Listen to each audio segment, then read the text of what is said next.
Well, I'm very positive about it. It's a very good document. I think what's missing is the wider context. I mean, the industrial strategy was really launched 6 years ago, and that in turn built on stuff that had been done in the Peter Mandelson era. I drew on his ideas on Michael Heseltine's, and we developed an industrial strategy which this government have taken forward. And yes, it's good stuff. It's based on two big ideas. One is partnership between government and business, and the other is thinking long term. Well, it's a nuance, and I've no problem with that. I mean, we did have when the original industrial strategy came out, we did have an element of challenging it through Innovate UK, which is what has established this centre here. But we did effectively decide on two big sectors that we wanted to support. One was aerospace, the other was the automobile industry, but there was support too for life sciences, creative industries. No, I think the idea of contestable funding is an attractive one. It's been used to encourage cities to come up with innovative ideas, and if that's the way it's developing, I'm all for it.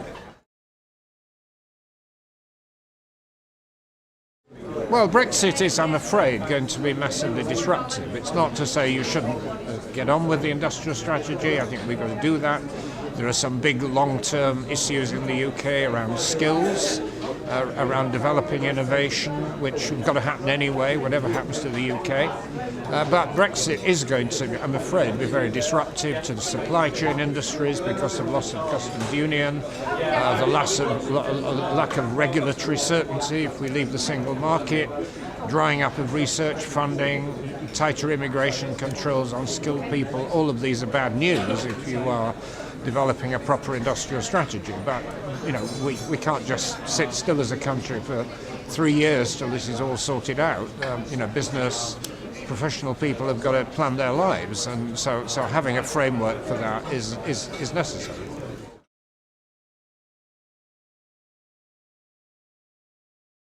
Well, I think we should all be very concerned about it. I mean, there are two elements to David Davis's admissions yesterday. One was that these 58 sector studies didn't actually have any assessment in them. Most of their material could have been got off Wikipedia. I mean, it was just purely factual, didn't take us forward at all, didn't represent any kind of cost-benefit study. I mean, it was a farce, to be quite honest. A more serious point managed to escape the media's attention, which was when he was questioned on the role of the customs union, which is critical for some of the big supply chain engineering industries. And he was asked, did you do any quantitative assessment? No. Did you do any assessment at all? No. So the cabinet made a decision really on instinct, hunch, prejudice, and yet this is something that is absolutely fundamental to engineering industries.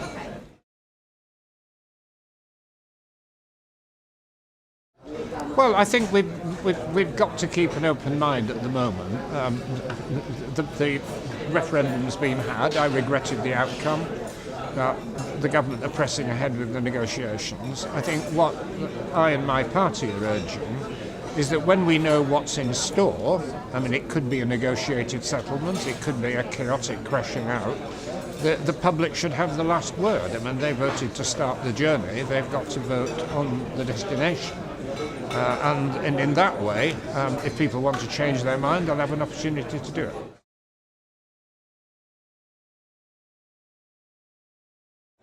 Well, all the countries that are very good at innovation, Germany, Japan, Korea, and parts of the US, it is based on collaborative networks. And the institution we're in at the moment, the manufacturing catapult, the ANSTI catapult, it embodies this philosophy. It's funded partly by government, partly by private enterprise, partly by universities. It brings people together. Each of those on their own can't develop major innovations, but together they can. And that concept of partnership is absolutely fundamental.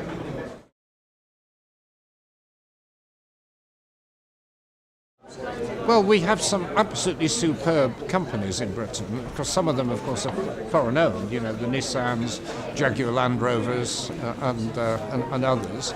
But they are here, and they're very, very high quality. We also potentially lead the world in kind of together with the US really, and potentially China, in data systems, artificial intelligence. But we've got to exploit that potential. In the past, a lot of ideas have been developed here, they've drifted away. We have a very permissive takeover regime, which means a lot of British companies are acquired just when they're growing and they're developed somewhere else. So we've got to tighten up on that. Well, there are lots of things missing. I mean, one of which is, engineering skills. We're very, very deficient, and that means investment at all stages of education, having a sensible, pragmatic and liberal immigration policy. It means we've got to get funding for growing companies. The British system has not been good in funding startups and growth companies, and unfortunately Brexit will make that worse because it's cutting off access to venture capital. There's a lot of gaps that need to be filled. That's why you need an industrial strategy, that's why you need business certainty, and as soon as we get this Brexit problem sorted, the better.